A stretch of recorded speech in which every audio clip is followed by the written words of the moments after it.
Kersfees is nou pas verby en alhoewel ons nou al die voedsel in ons maag verteer het, dink ek die tyd van die jaar is 'n mens baie besig om aan 'n klomp goed te verteer, aan samesyn en saam wees en alleen wees en al die dinge wat rondom Kersdag gaan.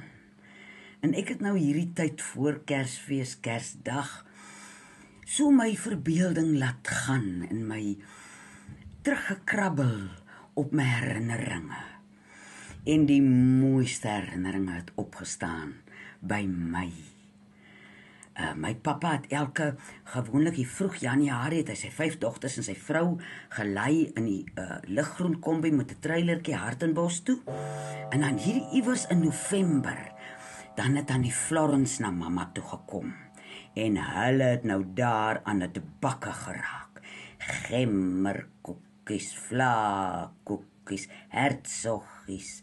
Wat is hy ander koekies wat so op mekaar geplak is? Dan kom hy so uit die worsmasjien uit, sulke riffeltjies en dat hy so 'n lekker koffievulsel of 'n soetvulsel in. Dan bak hulle nou koek. Want jy moet nou net dink hoe honger raak 15ers en 'n man wat nie gewoon daar as om in die see in te kom nie. Dan het hulle hierdie blikke op blikke op blikke klein koekies gebak en beskuit gebak. En het mamma gesorg dat sy nou so 3 dae voor ons nou ry, dan maak sy nou beskuit dat sy vir pappa kan nat bolletjies saamvat, want hy was baie lief om dit te eet, so hier middag vir tee, en natuurlik dan nou rosientjie broodjie. Wie jy, en so het ons nou jare aan een Hartenbos toe gegaan.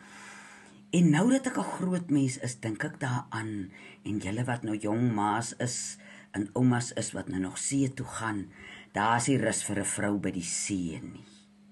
As ek dink my mamma het saam met ons see toe gegaan, dan moet ons verskillende blikke koek saam dra, en water, ons het nie koeldrank gedrink, ons het water gedrink.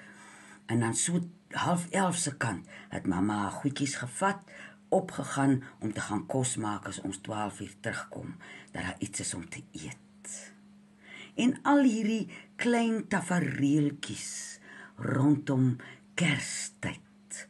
Ons het nou nie Kersbome en Kersvaders gehad nie, en ek was op 'n manier bly daaroor, want dit was nie, ek het wel in die tandmuis geglo, ek glo tot vandag toe nog in die tandmuis, maar my ouers hoef nooit vir my te gesê, "Haai my kind, ons moet vir jou 'n ding sê, Vader Kersfees is nie daar nie."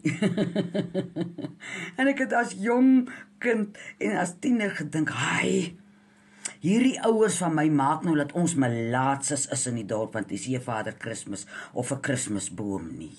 Want almal se ooms en oupas en paas en goedes is Kersfees, Vader Kersfees." Maar nou laat ek terugkyk, dink ek my ouers het 'n baie stille, diep besef by ons gebring waaroor die werklike geskenk gaan. Ons het nie tafels vir geskenke en tafels vir kos en wat gehad nie.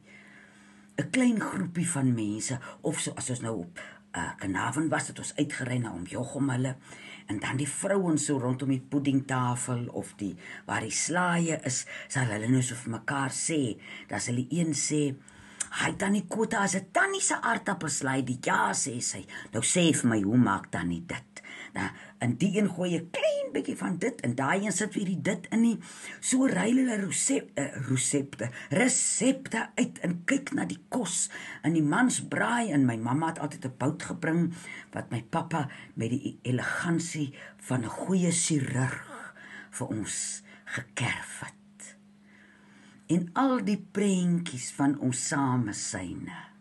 Nou laat ons 5 susters nie meer 'n ma en 'n pa het, by wie ons kan aansluit by tafels nie.